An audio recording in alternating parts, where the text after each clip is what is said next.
আসসালামু আলাইকুম everyone, welcome back to my channel. কুশি কাটার নেকটির ফিনিশিং রাউন্ডে যে আমি ঝিনুকের ডিজাইনটি করেছি, এখন আমি আপনাদেরকে এটি করে দেখাবো। শুরুতে 8টি চেইন করে নিতে হবে। 8টি চেইন করে আমি এই প্রথম গ্যাপটা বাদ দিব, দিয়ে দ্বিতীয় গ্যাপে সিঙ্গেল ক্রোশেট করে জয়েন করে দিলাম। আবার উপরের দিকে 3টি চেইন করে কাজটিকে ঘুরিয়ে নিয়ে এই যে 8টি চেইনের 4 নম্বর চেইনের ফ্রন্ট লুপে হুকটি ঢুকিয়ে সিঙ্গেল ক্রোশেট করে জয়েন করে দিলাম।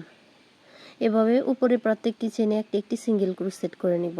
এই তো উপরে 5টি চেনে একটি সিঙ্গেল ক্রোশেট, 2টি চেইন করে কাজটিকে আবার ঘুরিয়ে নিয়ে যে পরের সিঙ্গেল ক্রোশেটটিতে একবার সিঙ্গেল ক্রোশেট।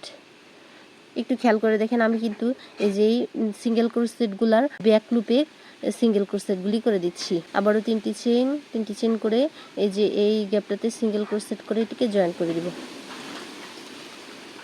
3টি চেইন করে আবার কাজটিকে ঘুরিয়ে নিব। এই 5টি সিঙ্গেল ক্রোশেটের ব্যাক লুপে আমি একটি সিঙ্গেল ক্রোশেট করে দিব।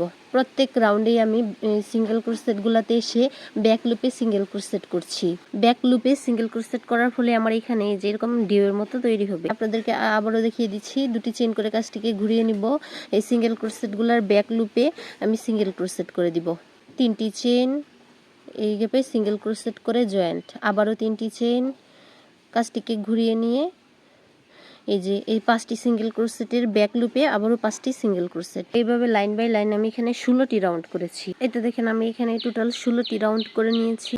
এই গ্যাপটা বাদ দিয়ে যে দ্বিতীয় যে পপ স্টিচের মাথায় এটিকে সিঙ্গেল ক্রোশেট করে জয়েন করে দিব।